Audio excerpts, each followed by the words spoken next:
여러분, 사람에게 배신당해 본 경험 있으신가요? 당연한 소리인가요? 적어도 나이 60 정도 되면 산전수전 공중전까지 겪지 않은 일이 별로 없는 인생이 대부분이겠지요? 배신, 상실감, 황폐함 이런 단어들이 온전히 내 몫이 될 거라는 생각은 많이 안 하고 살았습니다. 그저 평범할 줄 알았습니다. 이 나이에 사랑이니 뭐니 하며 가정을 버리는 남편과 평생을 함께 했다는 것이 믿겨지지 않습니다.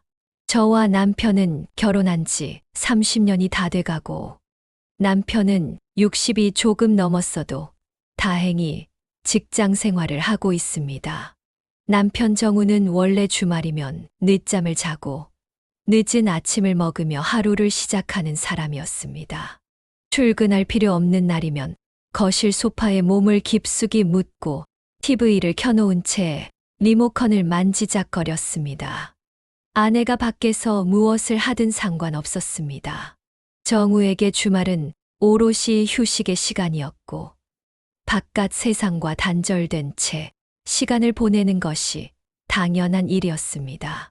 그런 남편이 갑자기 변하기 시작한 건 우연히 친구의 권유로 등산을 다녀오면서였습니다. 처음에는 마지못해 따라간 것이었습니다. 친구가 등산을 가자고 했을 때 정우는 단박에 거절했습니다. 산을 왜 올라? 힘들게. 하지만 친구는 기어코 정우를 설득했습니다. 몸도 좀 움직여야지. 주말마다 집에서 퍼질러 있으면 건강도 나빠져. 운동 부족이 걱정된다고 아내도 한마디 거들었고 결국 정우는 마지못해 운동화 끈을 묶었습니다. 처음 산에 오른 날 정우는 후회를 했습니다. 오르막길을 조금 걸었을 뿐인데 숨이 차올랐습니다. 이걸 왜 하는 거야? 도대체 뭐가 좋다고? 땀을 뻘뻘 흘리며 주저앉을 때쯤 친구는 정우를 붙잡고 다시 일으켜 세웠습니다. 조금만 더 가면 정상이야. 그 말에 억지로 발을 옮겼습니다. 온몸이 뻐근하고 다리는 점점 무거워졌습니다. 하지만 참으며 한 걸음씩 내디뎠습니다. 그렇게 정상에 도착했을 때 정우는 숨을 몰아쉬며 주위를 둘러보았습니다. 푸른 하늘, 바람에 흔들리는 나뭇잎, 그리고 저 멀리까지 펼쳐진 능선들. 도시에 갇혀 살면서 잊고 있던 자연의 냄새가 코끝을 스쳤습니다. 이런 풍경이 있었구나. 그 순간 마음이 이상하게도 편안해졌습니다. 평소에는 집안에서만 시간을 보내던 자신이 이렇게 넓은 세상 속에 있다는 걸 깨닫는 듯 했습니다. 친구는 활짝 웃으며 말했습니다. 이 맛에 산에 오는 거야.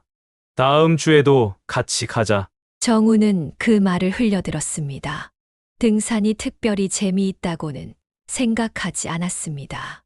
하지만 집에 돌아와 씻고 나니 몸은 피곤했지만 이상하게도 기분은 상쾌했습니다. 그리고 그날 밤 소파에 앉아 TV를 보다 문득 떠올랐습니다. 다음 주에도 가볼까? 그렇게 정우의 주말이 바뀌기 시작했습니다. 이전까지는 느지막이 일어나 커피를 마시며 시간을 흘려보냈지만 이제는 새벽부터 눈을 떴습니다. 주말의 새벽 공기가 상쾌하다는 걸 처음으로 알게 됐습니다. 며칠 후 등산복을 하나 사러 갔습니다. 편하게 입던 운동복 대신 기능성 소재로 만든 가벼운 등산복을 입어보니 몸이 한결 가벼워졌습니다. 전에는 관심도 없던 등산 장비를 하나씩 구입하면서 점점 재미를 붙였습니다. 이왕 하는 거 제대로 해야지. 그렇게 혼자서도 등산을 다니기 시작했습니다. 처음에는 친구와 함께 다녔지만 어느 순간부터 혼자 산을 찾았습니다. 주말마다 새로운 산을 찾아가는 일이 점점 즐거워졌습니다. 산에 가면 일상의 번잡함에서 벗어날 수 있었고 아무도 없는 등산로에서 바람을 맞으며 걷는 시간이 점점 소중하게 느껴졌습니다. 그리고 정우는 그곳에서 새로운 사람들을 만나기 시작했습니다. 등산을 하면서 자연스럽게 알게 된 사람들이 생겼습니다. 처음에는 가벼운 인사 정도였습니다. 하지만 점차 얼굴이 익숙해지면서 서로 말을 건네는 횟수가 늘어났습니다. 산을 오르는 동안 잠시 쉬는 자리에서 간식을 나누어 먹으며 대화를 나누기도 했습니다. 그러다 보니 자연스럽게 단체 등산 모임에 가입하게 됐습니다. 등산이 끝난 후 함께 식사를 하고 다음 산행을 함께 계획했습니다. 그리고 그 모임에서 한 여자를 만났습니다. 그녀는 등산을 좋아하는 사람이었습니다. 처음 만났을 때부터 밝은 미소가 인상적이었습니다. 정우 씨는 언제부터 등산하셨어요? 그녀의 가벼운 질문에 정우는 머쓱하게 웃었습니다. 얼마 안 됐어요. 원래는 집돌이였는데 요즘은 산이 좋아지네요. 윤 씨는 고개를 끄덕이며 말했습니다. 산은 사람을 바꾸죠. 처음엔 힘들어도 계속 찾게 되잖아요. 그 말을 듣고 정우는 고개를 끄덕였습니다. 정말 그랬습니다. 자신도 모르는 사이에 산에 끌리고 있었습니다. 그리고 어느 순간부터 그녀와 함께하는 시간이 기대되기 시작했습니다. 단체 산행을 하면서도 자연스럽게 그녀와 대화를 나누었고 점점 가까워졌습니다. 어느 날 단둘이 뒤처져 산을 오르게 됐습니다. 이런 조용한 산길 참 좋죠. 그녀가 말했습니다. 정우는 대답하지 않았습니다. 대신 그녀를 바라보았습니다. 산속에서 부는 바람이 그녀의 머리카락을 살짝 흩뜨렸습니다. 그 순간 정우의 마음 속에서 알 수 없는 감정이 피어올랐습니다. 그리고 그는 깨달았습니다. 이제 단순히 등산이 좋아서 산을 찾는 것이 아니라는 것을. 정우는 원래 가정적인 사람이었습니다. 60 중반의 나이에도 여전히 일하고 있었지만 퇴근 후에는 늘 집에서 저녁을 먹었고 주말이면 아내와 함께 시장을 보고 소소한 일상을 나누었습니다. 식탁에 마주 앉아 하루 동안 있었던 일들을 이야기하며 아내와 평범한 일상을 보내곤 했죠. 오늘 회사에서 무슨 일이 있었냐고?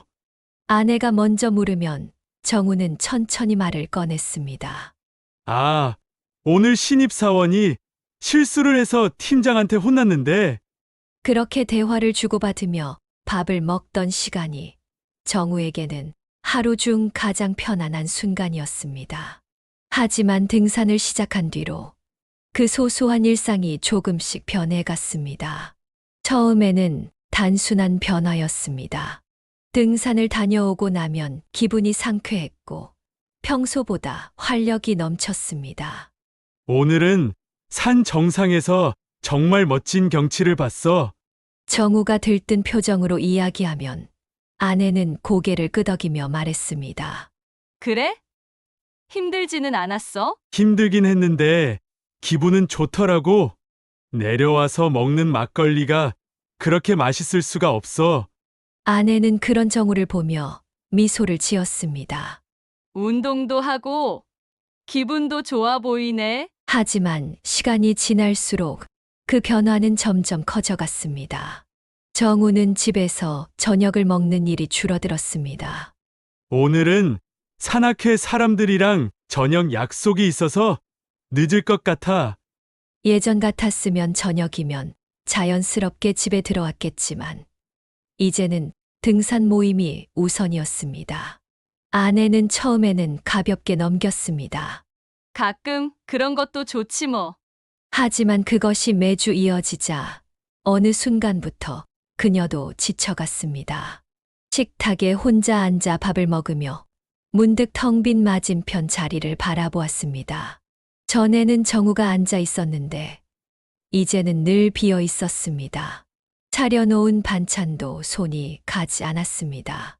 예전에는 나란히 앉아 함께 밥을 먹고 TV를 보며 소소한 이야기를 나누었는데 이제는 휴대폰을 바라보며 조용히 밥을 먹는 것이 익숙해졌습니다. 그렇게 시간이 흘러갔습니다. 어느 날 저녁을 준비하던 아내는 식탁을 차리다가 무심코 말했습니다. 여보, 오늘 저녁은 집에서 먹지? 정우는 바쁘게 옷을 갈아입으며 대답했습니다. 아, 오늘 산악회 번개 모임이 잡혀서 저녁 먹으러 나가야 해. 그 말을 듣는 순간 아내는 숟가락을 내려놓았습니다.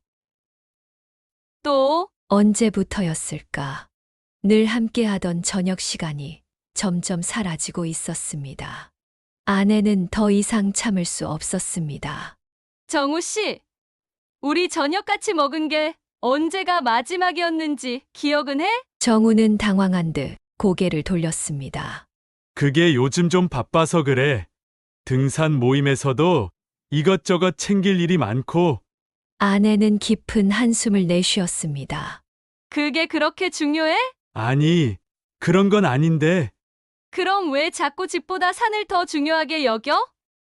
주말이면 새벽부터 사라지고, 저녁에도 집에 안 들어오고, 정우는 순간 아무 말도 할 수 없었습니다. 정말 그런 걸까?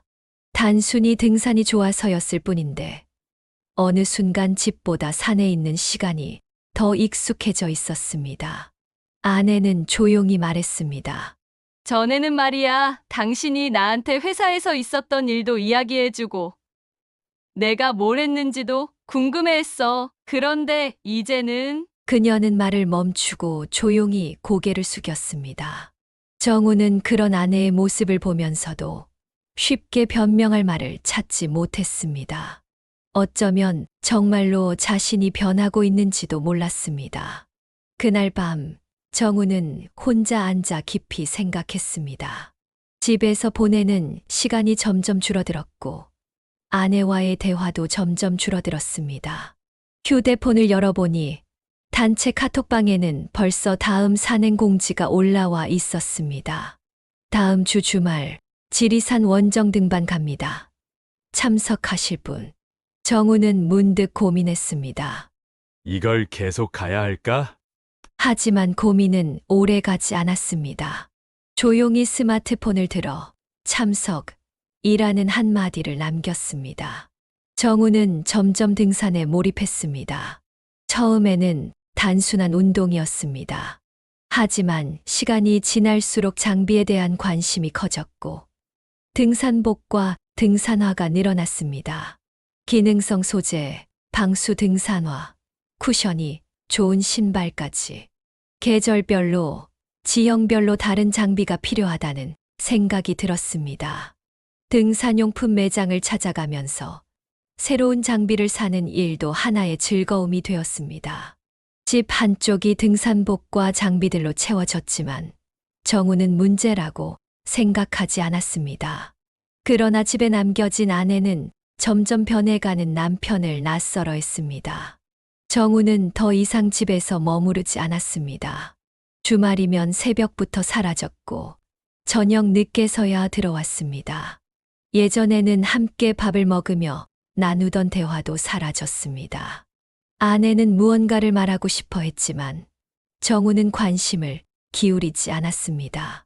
등산이 점점 더 중요해졌고 집보다 산이 더 편해졌습니다. 그리고 그는 새로운 사람들과의 만남을 기대하기 시작했습니다. 정우는 점점 단체 산행보다 따로 등산을 가는 일이 많아졌습니다. 처음에는 산악회 사람들과 어울리며 등산하는 것이 즐거웠습니다. 하지만 어느 순간부터 특정한 한 사람과 함께하는 시간이 더 기대되기 시작했습니다. 여러 명이 함께 길을 나섰지만 이상하게도 정우는 그녀와 걸음을 맞추게 되었습니다. 등산로 중간중간에 잠시 쉬는 동안 가볍게 나누는 대화가 어색하지 않았고 그녀도 자연스럽게 정우의 곁에 머물렀습니다. 그렇게 몇 번을 함께 산을 오르다 보니 단체 산행보다 단둘이 가는 시간이 더 많아졌습니다. 산행 공지를 보면 더 이상 단체 일정에 맞추지 않았습니다. 대신 그녀에게 먼저 연락했습니다. 이번 주는 어디를 가볼까? 사람들이 많이 없는 곳이 좋을 것 같다고. 그녀도 흔쾌히 동의했습니다. 그렇게 두 사람은 따로 만났습니다. 바쁜 일상 속에서 오롯이 두 사람만의 시간이 만들어졌습니다. 처음에는 단순한 등산이었습니다. 하지만 점점 코스는 길어졌고 산을 오르고 난 뒤의 시간도 함께 보내게 되었습니다. 정우는 이제 산에서의 시간이 더없이 특별하게 느껴졌습니다. 산 정상에서 쉬면서 나누는 대화, 내려와 함께하는 식사, 등산 중에 가볍게 스치는 손길. 모든 것이 자연스럽게 이어졌습니다. 이제 그는 단체 산행공지를 기다리지 않았습니다. 대신 그녀와의 다음 산행을 계획하는 것이 더 중요해졌죠. 산은 여전히 좋았지만 더 이상 풍경을 보러 가는 것이 아니었습니다. 정우는 윤 씨와의 산행이 점점 더 기다려졌습니다. 함께 산을 오르며 나누는 대화가 깊어질수록 그녀가 점점 더 특별한 존재로 느껴졌습니다. 윤 씨는 정우보다 꽤 어렸지만 나이에 비해 성숙하고 부드러운 사람이었습니다. 산을 오르는 동안 그녀는 늘 밝은 미소를 지으며 정우의 이야기를 들어주었습니다. 집에서는 무심한 대답만 돌아오던 정우의 말들이 윤 씨 앞에서는 자연스럽게 이어졌습니다. 아내가 관심도 두지 않던 그의 일상과 고민을 윤 씨는 깊이 공감해 주었습니다. 힘드셨겠어요. 저는 혼자 살다 보니 그런 이야기 들어줄 사람도 없어요. 그녀의 말이 이상하게도 위로가 되었습니다. 윤 씨도 혼자라고 했습니다. 남편 없이 혼자 옷가게를 운영하며 지낸다는 그녀의 이야기에 정우는 공감했습니다. 세상을 함께 나누고 싶은 사람이 없는 삶. 정우는 그녀의 외로움을 함께 하고 싶었습니다. 그녀가 말했습니다. 산을 오르면서 처음으로 마음이 편안해졌어요. 정우 씨 덕분이에요. 그 순간 정우는 자신도 모르게 그녀를 바라보았습니다. 산 정상에서 불어오는 바람에 머리카락이 흩날리고 있었습니다. 그녀의 얼굴에는 빛이 나고 있었습니다. 그리고 따뜻한 햇살이 그녀의 얼굴을 감싸고 있었습니다. 그 순간 정우는 알았습니다. 그녀를 지켜주고 싶다는 마음이 들었습니다. 처음엔 단순한 호감이었습니다. 하지만 이제는 달랐습니다. 그녀가 웃으면 자신도 기분이 좋아졌고 그녀가 피곤해 보이면 걱정이 됐습니다. 어느 날 산행을 마친 뒤 정우는 윤 씨와 따뜻한 차를 마시고 있었습니다. 그녀가 조용히 말했습니다. 정우 씨, 저는 당신이랑 있으면 너무 편해요. 이렇게 제 이야기를 들어주는 사람이 있다는 게 고맙고 혼자 있는 게 참 많이 외롭더라고요. 그 말을 들은 순간 정우는 충동적으로 그녀의 손을 잡았습니다. 윤 씨는 놀란 듯 했지만 이내 천천히 손을 감싸 쥐었습니다. 정우는 이제 확신했습니다. 이 감정은 단순한 호기심이 아니라 사랑이었습니다. 그녀를 지키고 싶었고 더 가까이 있고 싶었습니다. 어느 날 저녁 아내는 평소처럼 설거지를 하며 남편이 들어오기를 기다렸습니다. 예전 같았으면 퇴근 후 자연스럽게 집으로 왔을 남편이 이제는 자주 늦어졌습니다. 산악회 모임이 늦게 끝났어. 그런 핑계는 이제 너무 익숙했습니다. 하지만 그날은 달랐습니다. 정우가 문을 열고 들어서는 순간 아내는 알 수 있었습니다. 그의 표정이, 발걸음이 어딘가 달라져 있었습니다. 피곤해 보이기는커녕 오히려 기분이 좋아 보였습니다. 그리고 아주 미묘한 변화가 있었습니다. 정우는 늘 익숙한 비누 냄새가 났습니다. 하지만 그날은 달랐습니다. 낯선 샴푸 냄새가 났습니다. 어딘가에서 씻고 온 듯한 느낌. 산악회 모임이라면 평소처럼 땀에 젖어 들어와야 하는데 그날은 깨끗한 얼굴로 들어왔고 옷에서도 말끔한 세탁된 냄새가 났습니다. 아내는 잠시 손을 멈췄습니다. 어디서 씻었어? 자신도 모르게 물었습니다. 정우는 당황한 듯 멈칫하더니 곧바로 웃으며 대답했습니다. 아, 산에 갔다 와서 찝찝해서 근처 사우나 들렀어. 예전 같으면 그냥 넘겼을지도 모릅니다. 하지만 오늘은 이상하게도 그 말을 그대로 믿을 수가 없었습니다. 정우는 평소와 다름없이 식탁에 앉았지만 그가 보이지 않는 곳을 응시하는 순간이 많았습니다. 멀뚱히 허공을 바라보거나 갑자기 혼자 미소를 짓기도 했습니다. 그런 표정을 짓던 남편이었나. 아내는 천천히 남편의 얼굴을 살폈습니다. 어딘가 들떠있는 눈빛. 이유가 따로 있다는 걸 아내는 직감적으로 깨달았습니다. 요즘 남편은 휴대폰을 손에서 놓지 않았습니다. 거실에 두고 다니던 사람이 이제는 화장실에 갈 때도 꼭 챙겼습니다. 아내가 가까이 가면 화면을 슬쩍 뒤집어 놓았습니다. 거짓말처럼 알람이 줄어들었고 새벽에도 몰래 핸드폰을 확인하는 모습이 보였습니다. 무슨 일 있어? 아내가 가볍게 물었을 때 정우는 아무렇지도 않은 척 대답했습니다. 아냐, 그냥 산악회 일정 확인하는 거야. 하지만 아내는 알았습니다. 이제 남편이 집에서 더 이상 마음을 두지 않는다는 것을. 세탁물을 정리하던 아내는 정우의 옷을 들다가 낯선 머리카락 한 올을 발견했습니다. 그것은 자신의 것이 아니었습니다. 색깔이 다른 머리카락이었습니다. 아내는 순간 가슴이 철렁 내려앉았습니다. 그리고 그제야 모든 게 하나로 연결되었습니다. 남편이 달라진 이유, 낯선 향기, 깊어진 눈빛, 늦어지는 귀가. 모든 게 명확해졌습니다. 아내는 머리카락을 조용히 바라보았습니다. 그리고 깊은 한숨을 내쉬었습니다. 더는 의심할 필요가 없었습니다. 정우는 다른 여자가 생긴 것이었습니다. 아내는 그것을 직감적으로 알아버렸습니다. 아내는 직접 확인해야겠다고 생각했죠. 의심만으로는 부족했으니까요. 확실한 증거가 필요했습니다. 그래야만 이 이상한 상황이 끝날 것 같았습니다. 그날 밤 정우가 잠든 사이 아내는 남편의 휴대폰을 바라보았습니다. 비밀번호가 걸려 있었습니다. 하지만 남편은 늘 같은 번호를 사용했습니다. 손끝이 떨렸지만 천천히 숫자를 입력했습니다. 잠시 후 화면이 열렸죠. 그리고 거기엔 모든 것이 있었습니다. 단체 카톡방이 아니라 개인 대화창이었습니다. 윤 씨, 그녀와 나눈 메시지가 빼곡했습니다.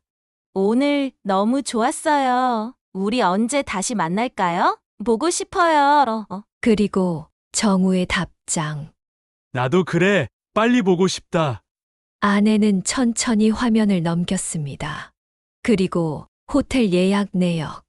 심장이 쿵 내려앉았습니다. 지난주, 그리고 그 전, 몇 차례의 호텔 결제 내역이 있었습니다. 더 볼 필요도 없었습니다. 정우는 다른 여자와 함께하고 있었습니다. 아내는 핸드폰을 조용히 내려놓았습니다. 무언가 뜨거운 것이 가슴속 깊이에서 차오르는 듯 했습니다. 화가 났습니다. 슬펐습니다. 그리고 참을 수 없이 비참했습니다. 하지만 지금은 감정을 터뜨릴 때가 아니었죠. 직접 두 눈으로 확인해야 했습니다. 며칠 뒤 아내는 남편을 따라 나섰습니다. 그날도 정우는 주말 아침부터 등산복을 차려입고 집을 나섰습니다. 아내는 남편의 차를 놓치지 않으려고 조심스럽게 거리를 두고 택시를 탔습니다. 정우의 차는 도시를 벗어나 점점 깊은 산길로 향했습니다. 그리고 목적지에 도착했을 때 윤 씨가 기다리고 있었습니다. 그녀는 평소처럼 밝은 미소를 지었고 정우는 자연스럽게 그녀의 어깨를 툭 건드리며 인사를 했습니다. 그 순간 아내는 알았습니다. 이것은 단순한 산행이 아니라는 것을. 그들은 이미 너무 익숙하게, 너무 자연스럽게 서로를 대하고 있었습니다. 둘만의 시간이 익숙하다는 듯이 정우와 윤 씨는 함께 산으로 향했습니다. 아내는 멀리서 두 사람을 지켜보며 한 걸음씩 따라갔습니다. 멀찍이 떨어져 있었지만 두 사람의 대화 소리가 희미하게 들렸습니다. 자주 만나면 좋을 것 같아요. 그러게. 이젠 좀 더 자주 만나자고. 정우는 윤 씨가 힘들어할 때마다 손을 내밀었고 그녀는 자연스럽게 그의 손을 잡았습니다. 내려오면서도 두 사람은 종종 걸음을 멈추고 풍경을 바라보며 이야기를 나누었습니다. 그 모습은 마치 연인 같았습니다. 선희는 그 둘을 뒤쫓는 동안 온몸이 얼어붙는 기분이 들었습니다. 그리고 모든 걸 확인하는 순간이 다가오고 있었습니다. 산에서 내려온 정우와 윤 씨는 주변을 둘러보았습니다. 마치 어디론가 갈 곳을 찾고 있는 듯 했습니다. 그들은 주차장으로 가는 듯 했지만 곧 방향을 바꿔 조용한 길로 걸어갔습니다. 그리고 얼마 지나지 않아 한적한 곳에 자리한 작은 카페 앞에 섰습니다. 카페는 간판 불빛만 희미하게 깜빡이고 있었고 유리창 너머로 내부는 어두웠습니다. 낮인데도 불구하고 안은 마치 저녁 무렵처럼 조용하고 침침한 분위기였습니다. 그곳은 평범한 카페가 아니었습니다. 밖에서 보면 단순한 찻집처럼 보였지만 그 안은 은밀한 만남을 원하는 사람들이 오가는 곳 같았습니다. 아내는 거리를 둔 채 그들을 지켜보았습니다. 정우가 문을 열자 윤 씨가 먼저 들어갔습니다. 그녀의 손이 정우의 팔을 가볍게 잡고 있는 것이 보였습니다. 그리고 정우가 뒤따라 들어갔습니다. 카페 문이 닫히는 순간 아내는 가슴이 철렁 내려앉았습니다. 이제는 부정할 수도 없었습니다. 남편은 산에 가는 것이 아니라 윤 씨를 만나러 가는 것이었습니다. 그리고 이제는 등산이 끝나도 헤어지지 않았습니다. 선희는 그 자리에 멈춰 서서 천천히 숨을 들이마셨습니다.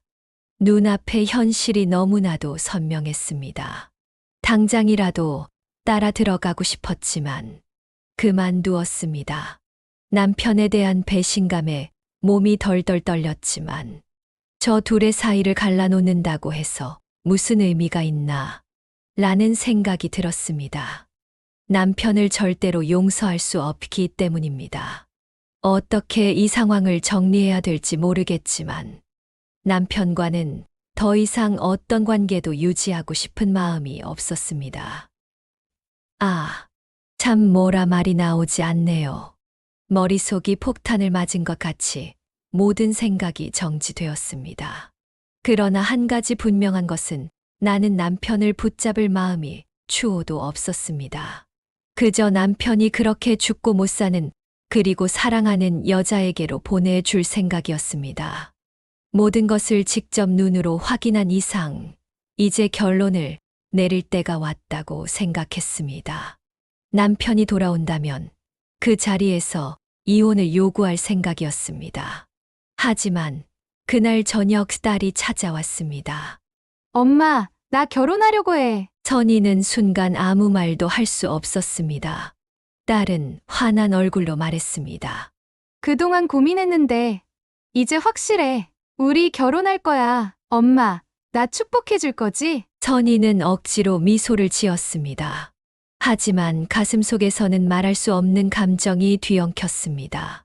지금 이 순간 딸에게 남편의 외도를 말할 수도, 자신이 이혼을 원한다고 말할 수도 없었습니다. 딸은 행복해 보였습니다. 그동안 사랑하는 사람과 미래를 그려왔을 텐데, 부모의 이혼 소식을 들으면 얼마나 상처를 받을까. 결혼식이 한창 준비될 시기에 그런 말을 한다면 딸의 마음이 무너질지도 몰랐습니다. 아내는 천천히 숨을 들이마셨습니다. 그리고 딸의 손을 잡으며 말했습니다. 네가 벌써 이렇게 다 컸구나. 축하해. 딸은 기뻐하며 말했습니다. 엄마, 고마워. 결혼식 준비하는 동안 신경 쓸 일이 많을 텐데, 그래도 엄마가 옆에 있으면 든든할 것 같아. 아내는 조용히 고개를 끄덕였습니다. 그래. 끝까지 엄마가 도와줄게. 아내는 결혼식이 끝나는 그 순간까지 기다릴 것이었습니다. 그리고 그날이 지나면 더 이상 참지 않을 것입니다. 이혼을 결심한 마음은 변하지 않았습니다. 하지만 딸의 행복한 순간까지는 깨뜨리지 않기로 했습니다. 그날 밤 아내는 거실 소파에 앉아 깊은 생각에 빠졌습니다. 이혼 서류를 당장 접수하고 싶은 마음이 굴뚝 같았지만 조금만 더 기다리기로 했습니다. 딸의 결혼식을 망칠 수는 없었습니다. 딸의 결혼이 결정되자 양가 상견례를 준비해야 했습니다. 아내는 이를 악물었습니다. 남편과 함께 앉아 있어야 한다는 사실이 끔찍했지만 딸을 위해서라면 참아야 했습니다. 남편이 저지른 배신이 떠오를 때마다 분노가 치밀어 올랐지만 결혼식이 끝나기 전까지는 모든 걸 감추기로 했습니다. 상견례 장소를 정하고 식사 메뉴를 고르는 과정까지도 남편과 의견을 맞춰야 했습니다. 어디로 정할까? 남편이 물었을 때 아내는 아무런 감정도 담지 않은 목소리로 대답했습니다. 딸이 원하는 곳으로 해요. 남편은 마치 아무 일도 없었다는 듯 태연했습니다. 하지만 아내는 알았습니다. 그는 여전히 정신을 차리지 못하고 있다는 것을. 상견례 당일 남편은 넥타이를 고쳐 매며 말했습니다. 오늘은 중요한 자리니까 우리 서로 신경 쓰지 말고 딸 위해서 잘하자.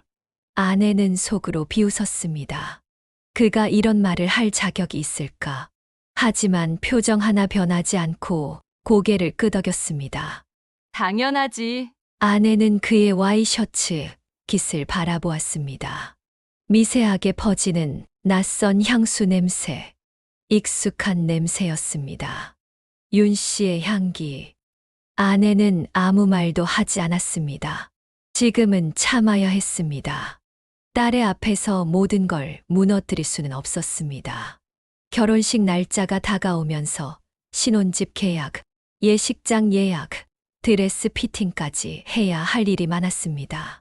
아내는 남편과 함께 결혼 준비에 동행해야 했고, 남편 역시 딸을 위해 움직이는 듯 보였습니다. 그러나 선희는 알고 있었습니다. 남편은 딸아이의 결혼을 준비하는 동안에도 윤 씨와 만나고 있다는 것을.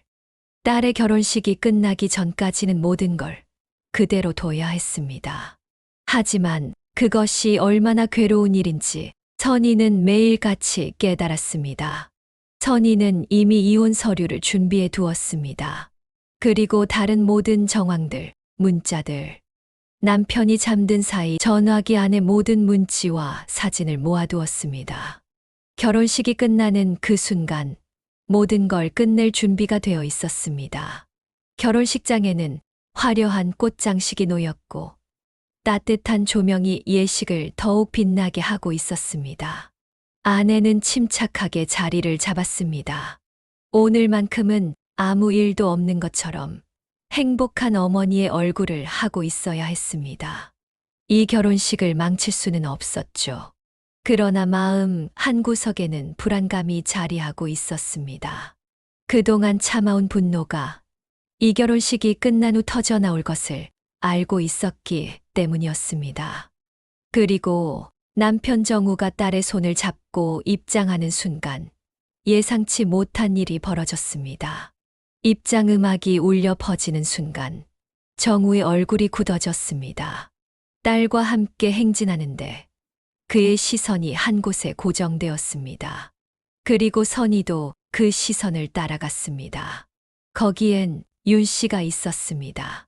하객들과 함께 앉아 있는 윤 씨. 하지만 단순한 하객이 아니었습니다. 그녀는 사위의 가족석에 앉아 있었습니다. 그리고 윤 씨는 이미 얼굴이 새하얗게 질려 있었습니다. 아무도 예상하지 못한 일이 벌어진 것이었습니다. 그리고 정우 또한 그 자리에서 얼어붙었습니다. 선희는 차가운 눈으로 얼어붙어 있는 남편을 바라보았습니다. 남편은 딸과 함께 결혼식장의 중앙을 향해 걸어가야 했지만 윤 씨를 향한 충격에서 벗어나지 못하고 있었습니다. 두 사람의 얼굴에는 믿을 수 없다는 감정이 뒤섞였습니다. 선희는 순간 소름이 돋았습니다. 이 상황이 너무도 처참하고 동시에 우스웠습니다. 딸의 결혼식이 한창 진행되고 있는 가운데 남편은 자신의 내연녀가 사위의 가족이라는 걸 깨닫고 충격에 빠져 있었습니다. 윤 씨 역시 자신의 불륜 상대의 아내가 지금 눈앞에 앉아 있다는 사실을 깨닫고 있었습니다. 그들의 시선이 오가는 것을 보면서 아내는 씁쓸한 미소를 지었습니다. 결혼식은 계속 진행되었습니다. 아무도 이 진실을 모른 채 신랑 신부는 행복한 미소를 짓고 있었습니다. 그리고 식이 끝나고 사위가 윤 씨를 향해 따뜻하게 웃으며 말했습니다. 이모, 와줘서 고마워요. 그리고 이모부도요. 양가댁 부모와 친지들을 소개하고 만나는 자리에서 그렇게 윤 씨와 남편 그리고 선희 씨는 만났습니다. 윤 씨는 눈빛이 몹시 흔들려 보였습니다. 정우는 결혼식 내내 선희의 눈을 쳐다보지 못했죠. 그는 아내가 자신의 외도를 알고 있다는 것을 눈치채지 못했습니다. 결혼식은 무사히 끝났습니다. 아니, 적어도 딸과 사위에게는 그렇게 보였을 것입니다. 신랑 신부가 퇴장하고 하객들이 하나둘씩 식장을 떠났습니다. 하지만 정우는 여전히 멍한 표정이었습니다. 그는 아무 말도 하지 못한 채 윤 씨를 향해 몇 번이고 시선을 돌렸습니다. 그러나 윤 씨는 그를 외면한 채 사위의 가족들과 함께 움직이고 있었습니다. 두 사람은 서로를 속였고 서로를 배신했습니다.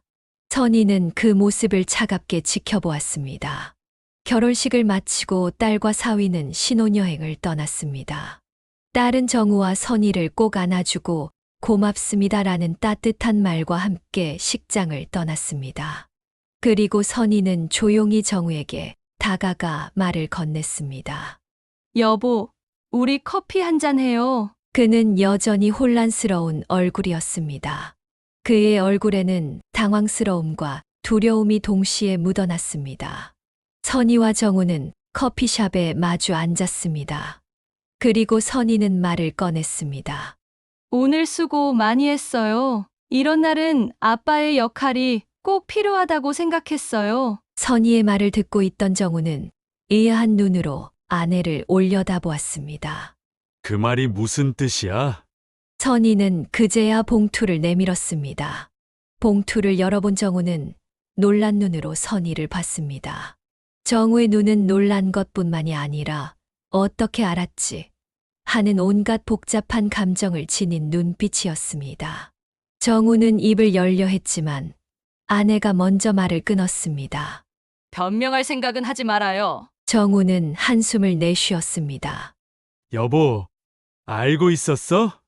그 말에 대답할 필요도 없다고 생각했습니다. 그러나 마지막을 정리는 해야겠지요. 그래요. 알고 있었어요. 우리 수진이 결혼식을 망칠 수는 없으니 오늘까지 기다렸어요. 당신이 그동안 주고받았던 문자들, 사진들 모두 나한테 있어요. 정우가 입을 달싹이며 웅얼거렸습니다. 여보, 미안해. 내가 정신이 나갔어.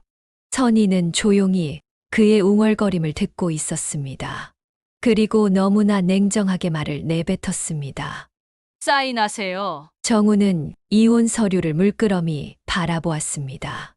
정우는 이 모든 것이 믿기지 않았습니다.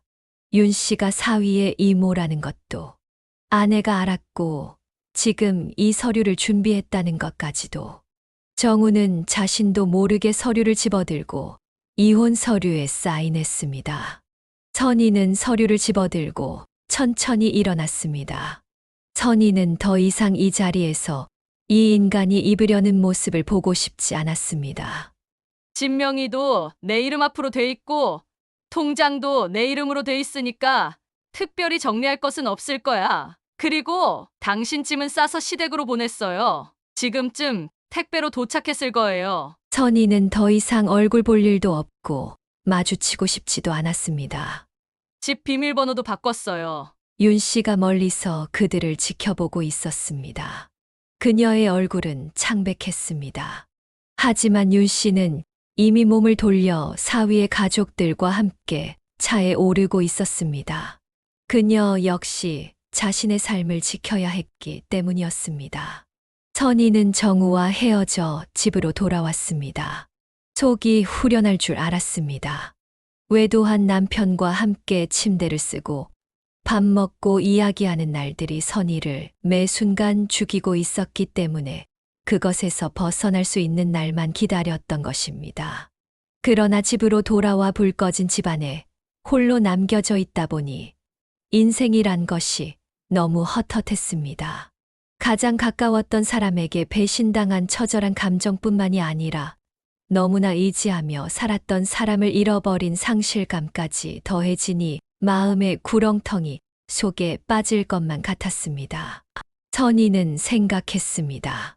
지금은 힘들지만, 지금은 너무 아프지만, 이 시간이 지나가면 분명 다른 날들이 온다는 것을 믿고 있습니다.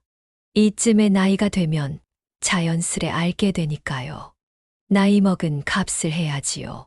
그래서 선희 씨는 일찍 잠이 들었습니다.